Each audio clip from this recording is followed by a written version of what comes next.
நாயகம் ஸல்லல்லாஹு அலைஹி வஸல்லம் அவங்கள்ட்ட ஒரு அம்மா வர்றாங்க, வயசான அம்மா.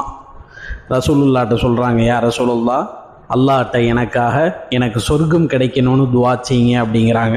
உடனே ரசூலுல்லாஹி ஸல்லல்லாஹு அலைஹி வஸல்லம், சொர்க்கம் அதில் மூதாட்டிகளுக்கு இடமில்லை அப்படிங்கிறாங்க. இந்த பதிலை கேட்டவுடனே அந்த அம்மா அழுதுகிட்டே அப்படியே திரும்ப போகிறாங்க. சஹாபாக்களை பார்த்து சொன்னாங்க, அந்த அம்மாவுக்கு சொல்லுங்க, வயதான நிலையில் யாரும் சொர்க்கத்துக்கு போக மாட்டாங்க. ஏன்னா அல்லாஹ் சொல்கிறான் சூரா வாக்கியால, இன்ன அன்ஷஅனாஹுன்ன இன்ஷாஆ, அந்த பெண்களை புதிதாக நாம் படைப்போம், ஃபஜஅல்னாஹுன்ன அபுகாரா, கன்னி பெண்களாகவே அவர்களை நீடித்திருக்கச் செய்வோம், உருபன் அத்ராபா, துணைகளை மதிக்கின்றவர்களாக சம வயதுடையவர்களாக அவர்களை ஆக்கி வைப்போம்னு அல்லாஹ் சொல்கிறான்.